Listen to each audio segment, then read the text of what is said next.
on our resilience and brilliance in America. I've started reading, I started already marking it up. Reasons I write. I was like, oh, you started with that. Because, I don't fancy myself a writer. Okay. So I'm a reader. Yes. Yes. So it's a different function altogether. That's right. Because I'm a reader, I can write, Right. because I do think there's a relationship, but I don't fancy myself a writer. I'm a creator. Yes, ma'am. Something different. It is. You're a writer. Yes, ma'am. You get up, you live, you sleep, you work through words, put things, you song, there's songs to you and hymns, and like you manifest words and words become flesh. I love this. So you said I write because I believed I was ugly. Yes. Then I wrote myself into beauty, and I had to put the book down and walk. I had to walk on that one. Yes. Yes, because that's the assignment, right? That's right. That's right. That's right. That's the assignment. And what I learned through the word is that you can redo, you can undo, you can overdo, you can misdo anything. The point of the word is that the word will create or recreate for you if you'll take ownership of it. And part of the job of colonization, Karen, part of the job of slavery was to do two things. Slavery colonization really sought to do two things. To, number one, erase your memory of your own beauty. Slavery sought to erase African memory of its own beauty. Number one. Number two, to give spiritual authority unto the oppressor. Why is that important? So that when we start talking about or thinking about God, we think about them first. So whatever God said, they had to approve. Right? And that's critically important. And so in this instance, right, we as African people here in America, practically all of us have struggled with body image, our notions of beauty. Am I attractive? Am I desirable? Etc. Why? Because really, the auction block is really the framing of Black self-worth. Which in the coming, you masterfully lay that out to the point that by the time our ancestors got to the auction block, we were either defiling our beauty to be less desirable, or at the end wanting to be more desirable to the people who were buying us. That's right. Ooh, that. And only took a few months. It only took a few months. Listen, heavy.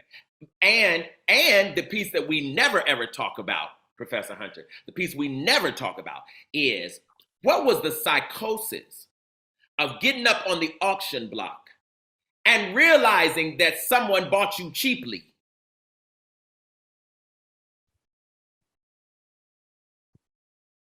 What does that even mean? Cost much. What does that? Okay. 866-801-8255. We're going to go to the phones as well. What does that mean? How do you realize so you don't speak the language, you're picking up things, you're seeing multiple people bet on the women with their naked bodies and forms that are beautiful, so they're desirable to them. You realize those that look closest to the people who are purchasing are more desirable, so you process that. The ones that are darker with broader noses and thicker lips are not necessarily as desirable. You're realizing this in real time. So how do you know whether or not you were bought cheaply? I think there are all kinds of ways you know. Number one, many Africans could not speak English, right? But they knew how to count currency. Because remember, these are tradespeople. Most of these people come from villages and communities where they were trading with multiple peoples around the country. The second thing is, remember, most Africans initially don't speak English, but they are multilingual. Many of them speak many European languages and many African languages, right? The other thing is, you start reading people's body language. And this is so profound about Black people. You start reading people's body language in terms of how they are responding to your examination. right? And it's part of that excitement. When you see someone else being sold, when you see someone else who takes a long time to be sold, when you see other people coming a bit closer to look at this body, to reach out and touch it, etc., then when it's your turn, they sell you almost instantly.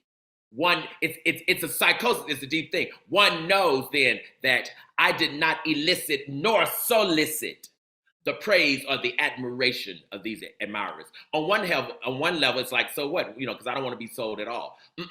What's happening is Black worth is being translated into cash. How does that translate, or how do we process that today, 400 years? I know you're going to ask me, and listen, and here's how this happens. We have things now that are equal to the auction block. We don't call them auction blocks, but it's doing the same work. Karen Hunter, I don't know why you're trying to, Come on through, really... Dr. Black. Come on through. Come on. We here. Listen. Most people home. Y'all home now. Miss Sophia home. Shut up. Pass the peas. Go ahead, Dr. Black. Keep talking. And for example, it's called the NBA draft. The draft. Because what does draft mean? Even the word, what does it mean? It means we're trying to decide how much you're worth. We're trying to decide our imagined value that you might bring to this team. And why does the auction block symbolism work? Because there is an owner of all of us. We still call people owners of people right now.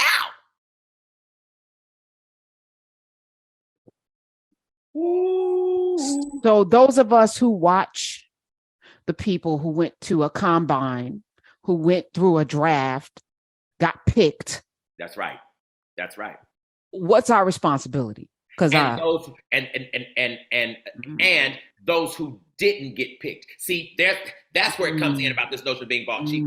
What about those who didn't get picked? What about those who had to watch the others get picked while they knew and believed they were just as? You see, it's the same psychosis. Right. And then we have to figure out how to soothe the wounds of the unwanted, of the undesirable. But undesirable to whom? Right. To a machine that's waiting to use your body again. Ooh. So when did you think you were ugly and had to write yourself into beauty? As a child, I thought I was an unattractive child. And I thought who told you that? I'm gonna answer it this way. The question is, who didn't tell me I was beautiful? Right? They didn't say you're ugly. They just never announced my beauty. They never said, oh my God, you're a beautiful kid, or oh my God, what a joy that you are in my life. Little boy, or they never said things like, wow, you look like God, or they never said, my God, baby, you're a knockout. They never said those kinds of things. What folks said to me was instructions. They told me what to do. They told me what the price would be if I was not obedient.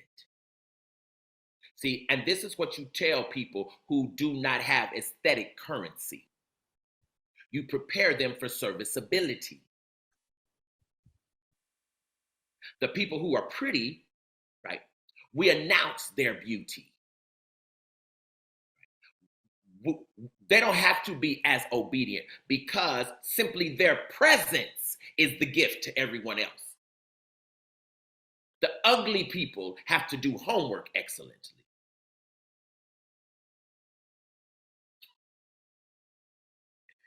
Karen, I don't know what you're trying to do to me today, but see, and that's how I knew. You see what I'm saying? That's how I knew. It's so it's a nonverbal communication to children, and it's inherent in us, because I can't imagine any parent, grandparent, auntie, uncle wanting to strip a child of a sense of worth and value, right? I can not on purpose, right? So it's inherent, right? It's part of. Absolutely. So how do we address that in ourselves, what we do to others? Because the first thing that we're going to have to realize is the words we do not use when we talk to each other, but we use them in other contexts, right? For example, I've always wondered, I began to wonder as a kid, I always wondered why there were certain words we would use talking to God that we did not use in talking to one another, right? Like, for example, which I do now. So this is my answer to right, which I do now and I do all the time. And Karen, it would bring tears to your eyes to see people's reaction when I do this. And I do it almost every day, right? And I'm just showing the point, and of course people get it. Like I'll see someone in grocery store, right? Maybe a woman with some kids, she's about to check out, and I'll turn around and I'll say, "Good morning, sister. I exalt you." And she say, "You what?" I say, "I magnify you. Good morning." And she'll say, "You what?" It happens every single time. I said, "I'm just saying I magnify you." That's all I'm saying. I magnify you. I bow before you. I lift your name up today, brother. See, it seems to me that that's the sign, right? That I'm looking at something and someone I adore and I admire. You see, it's what we do not say, right? What up? What up is for the grass.